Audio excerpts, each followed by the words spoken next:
Breaking news చూస్తున్నాం. ఢిల్లీ పేలుడు case విచారణలో సెన్సేషనల్ విషయాలు బయటపడుతున్నాయి. ఇటు పేలుడుకి ట్రైయాసిటిన్ ట్రైపెరాక్సైడ్ వాడినట్లు సమాచారం అందింది. ప్రస్తుతానికి టీఏటీపీ ఇది మదర్ ఆఫ్ సైతాన్గా దీన్ని అనుకుంటారు. సైన్స్ వరల్డ్లో దీన్ని మదర్ ఆఫ్ సైతాన్ అని అంటారు.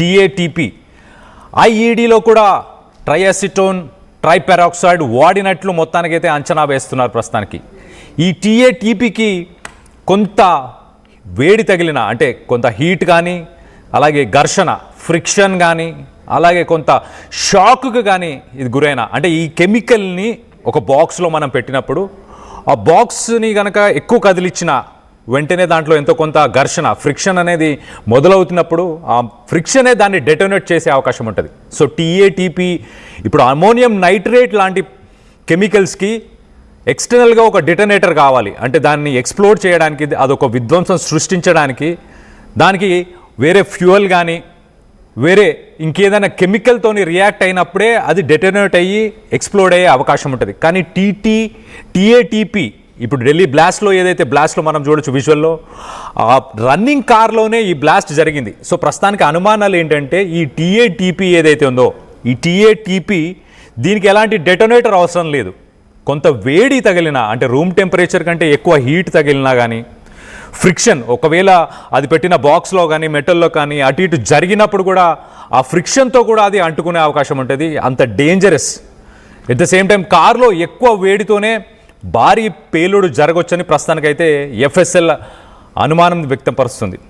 సో ఇటు పేలుడికి ముందే ఉగ్రవాది ఉమర్ నబీ అకౌంట్లో రూపాయలు 20 లక్షలు కూడా పడ్డాయి. దాని తర్వాత వైట్ కాలర్ టెర్రర్ మాడ్యూల్తోని ఈ దాడులకి జైష్-ఈ మొహమ్మద్ ఉగ్ర సంస్థ పాకిస్తాన్కి సంబంధించిన జైష్-ఈ మొహమ్మద్ ఉగ్ర సంస్థ ఒక వైట్ కాలర్ టెర్రర్ మాడ్యూల్ అలాగే డాక్టర్స్ మాడ్యూల్ అని కూడా చెప్తున్నారు, మెడిసిన్ మాడ్యూల్ అని కూడా చెప్తున్నారు. సో ఈ మాడ్యూల్ని అయితే ఎగ్జిక్యూట్ చేయడానికి ఈ డాక్టర్స్ అందరినీ వాళ్ళు ఇన్వాల్వ్ చేశారు.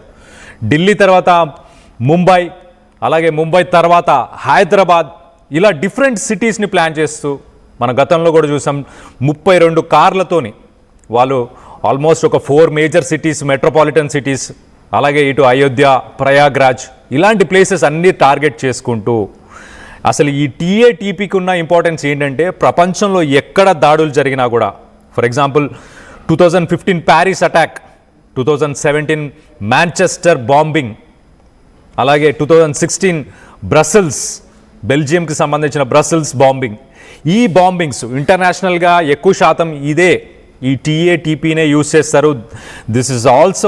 This explosive is also known as mother of Satan. So దీన్ని ఇల్లీగల్గా బాంబు తయారు చేసే వాళ్ళు ప్రపంచం మొత్తంలో ఈ టీఏటీపీని యూజ్ చేసి ఇలా బాంబులు పేల్చుతున్నారని చెప్పి తెలుస్తుంది. సో ఈ టీఏటీపీ ఢిల్లీ బాంబ్ బ్లాస్ట్లో కూడా వాడారా అన్న అనుమానం అయితే వ్యక్తపరుస్తున్నారు. ఒకసారి దీనికి సంబంధించి మరిన్ని వివరాలు తెలుసుకునే ప్రయత్నం చేద్దాం. మా ప్రతినిధి నవీన్ ఉన్నారు ఢిల్లీ నుంచి. నవీన్తో మాట్లాడి తెలుసుకునే ప్రయత్నం చేద్దాం. నవీన్ చెప్పండి, ఈ mother of Satan టీఏటీపీని red fort దగ్గర ఏదైతే I-20 car Umar Nabi blast అయిందో దాంట్లో యూజ్ చేశారా? దానికి ఆధారాలు ఏమైనా ఉన్నాయా? ప్రస్తుతానికి ఓన్లీ అనుమానాన్ని వ్యక్తపరుస్తున్నారా?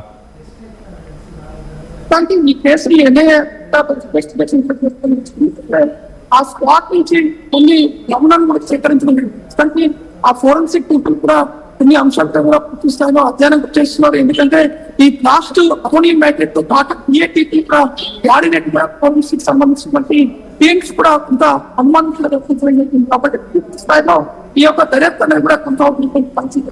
అంటే టీఏటీపీ అనేది ట్రైయాసిటోన్ ట్రైపెరాక్సైడ్ అనేది ఇది చాలా పెద్ద ఎత్తున బ్లాస్ట్ అనేది కూడా జరుగుతుంది. దాంతో పాటు చాలా మంది చనిపోయేటువంటి అవకాశం ఉన్నాయని చెప్పేసి ఫోరెన్సిక్ సంబంధించిన నిపుణులు కూడా చెప్తున్నారు. ఎందుకంటే ఈ టీఏటీపీ అనేక దేశాలు కూడా ఈ టీఏటీపీని వాడుతూ పెద్ద ఎత్తున పేలుళ్లకి కూడా ఇతర దేశాలకు సంబంధించినటువంటి పరిస్థితి ఉంటుంది. కాబట్టి ఈసారి ఢిల్లీలో అంటే రెడ్ ఫోర్ట్ దగ్గర జరిగినటువంటి I-20 కార్ ఫ్లాష్ లో కూడా విధంగా టీఏటీపీని వాడినట్టు కూడా ఫోరెన్సిక్ నిపుణులు కూడా కొంత అంచనాలు కూడా వేస్తున్నారు. ఎందుకంటే అక్కడ కొన్ని నమూనాలు కూడా సేకరించారు. ఆ నమూనాల ద్వారా ఈ టీఏటీపీ కూడా కొంత మేరకు వాడినట్టు కూడా తెలుస్తుంది. అంటే టీఏటీపీ అనేది దానికి ఎటువంటి డిటర్నెంట్ అవసరం లేదు. దాంతో పాటు కేవలం కొంత రెండింటి కలిపి కొంత టచ్ అయితే మనకు ఖచ్చితంగా అది వేరేటువంటి అవకాశాలు ఉన్నాయని చెప్పేసి మనం చెప్తున్నటువంటి పరిస్థితి. ఎందుకంటే అమోనియం నైట్రేట్ కావచ్చు ఇతర ఏదైనా పేలుడు పదార్థాలు ఉంటే ఖచ్చితంగా దానికి ఫిగరింగ్ అనేది అవసరం.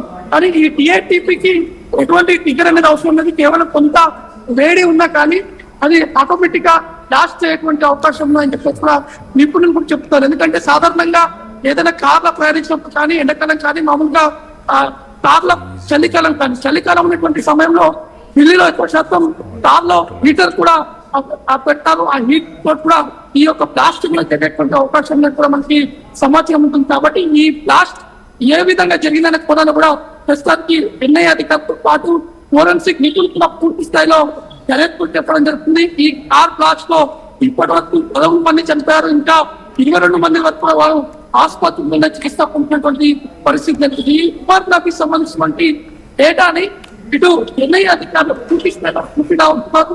ఉమర్ నబీ ఇళ్లను కూడా వంశం చేయడం జరిగింది. వారి ఫ్యామిలీని కూడా పోలీసులు అరెస్ట్ కూడా చేశారు.